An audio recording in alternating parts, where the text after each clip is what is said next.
Assalamualaikum warahmatullahi wabarakatuh. Perkenalkan, nama saya Muhammad Dimas Rafindra Aditya dengan NIM 22069711018.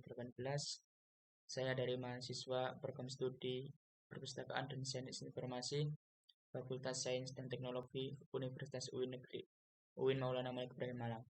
Di sini saya akan menjelaskan materi sedikit tentang seberapa penting sih peran repositori institusi dan kontribusinya dalam meningkatkan reputasi karya ilmiah.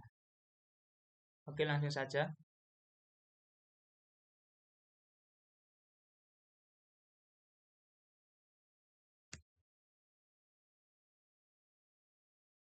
Yaitu tujuannya yang pertama, menyediakan akses terbuka bagi hasil penelitian dan karya ilmiah suatu institusi sehingga meningkatkan jangkauan dan visibilitas karya tersebut. Yang kedua, menyimpan dan melestarikan aset digital institusi termasuk karya yang tidak diterbitkan secara formal dan rentan hilang. Yang ketiga, mendukung manajemen pengetahuan dan mengelola hasil penelitian dalam bentuk digital. Dan yang keempat, memudahkan penyebaran hasil penelitian secara cepat dan luas, mendukung komunikasi ilmiah yang lebih efektif dan ekonomis. Di sini saya akan menjelaskan definisi institutional repository atau yang dikenal dengan sebagai IR. Secara etimologi, repository dapat diartikan sebagai tempat untuk menyimpan, sedangkan institusional bermakna kelembagaan atau yang dimiliki oleh lembaga, seperti universitas atau lembaga lainnya. Secara keseluruhan, institutional repository merupakan sebuah sistem digital yang dikembangkan oleh institusi, khususnya perguruan tinggi, untuk mengumpulkan, menyimpan, melestarikan, dan menyebarluaskan karya ilmiah yang dihasilkan oleh sivitas akademika secara online dan terbuka. Seperti contohnya jurnal-jurnal ilmiah, skripsi, tesis, terus disertasi, dan lain sebagainya.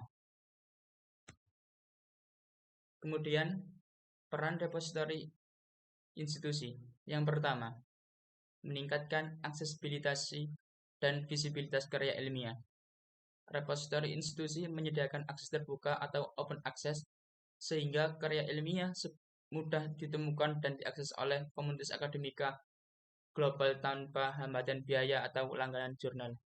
Hal ini dapat memperluas jangkauan pembaca dan pengguna karya ilmiah, termasuk mahasiswa dan peneliti dari institusi dengan sumber daya yang terbatas.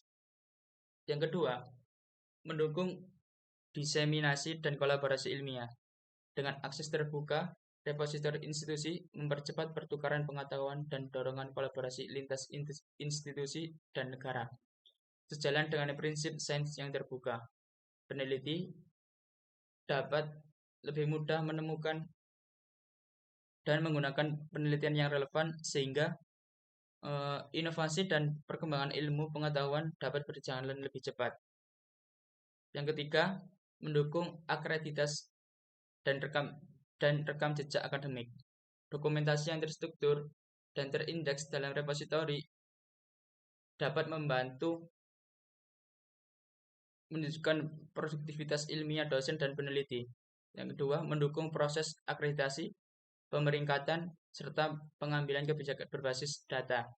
Repositori juga menjadi sarana promosi keahlian dan portofolio dosen kepada masyarakat akademik yang lebih luas.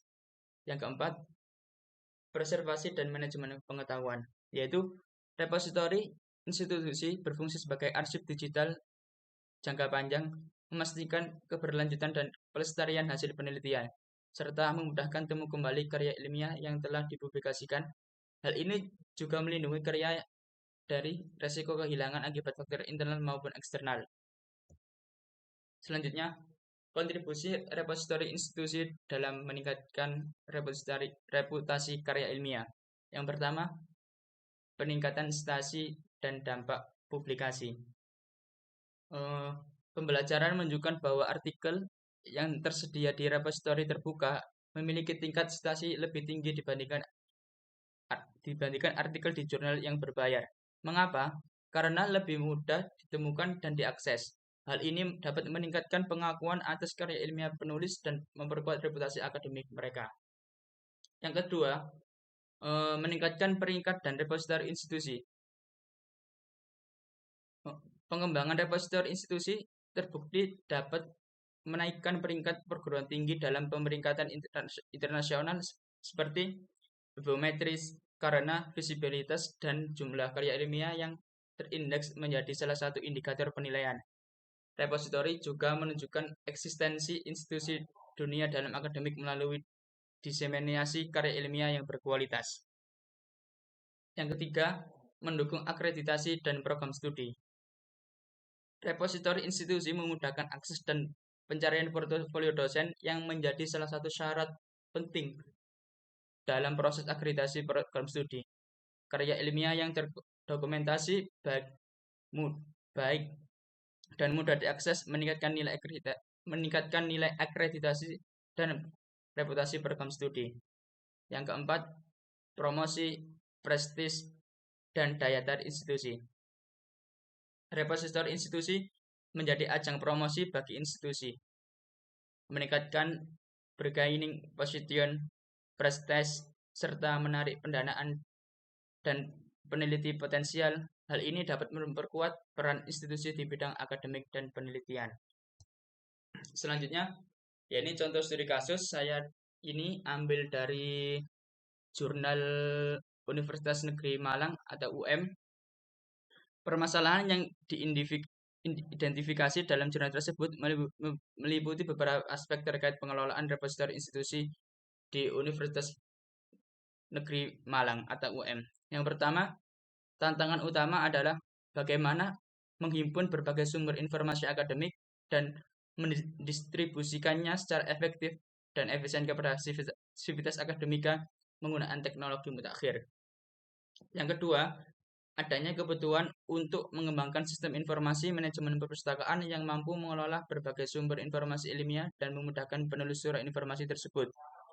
Selain itu, pengembangan repositori institusi dilakukan dengan software yang dibangun sendiri agar sesuai dengan karakteristik konten yang dimiliki oleh instansi tersebut, seperti fitur pencarian karya ilmiah mahasiswa yang khusus dan berbasis pendidikan.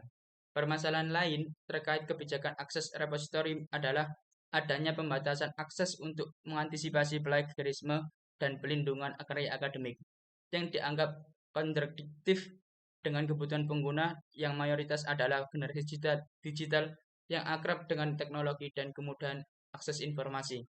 Secara umum, studi kasus ini permasalahan utamanya yaitu berkaitan dengan bagaimana mengelola, mengembangkan, dan mengatur akses repositori agar dapat mendukung fungsi perpustakaan secara optimal dan sesuai dengan karakteristik konten serta kebutuhan pengguna.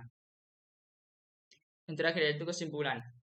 Repositori institusi berperan strategis dalam mendukung diseminisasi, aksesibilitas, preservasi, dan promosi karya ilmiah. Kontribusinya sangat nyata dalam meningkatkan visibilitas, citasi, dan dampak karya ilmiah yang pada akhirnya memperkuat reputasi penulis, program studi, dan institusi secara keseluruhan di tingkat nasional maupun internasional. Cukup sekian, terima kasih penyampaian materi dari saya. Apabila ada kesalahan kata maupun perbuatan, mohon maaf yang sebesar-besarnya. Wassalamualaikum warahmatullahi wabarakatuh.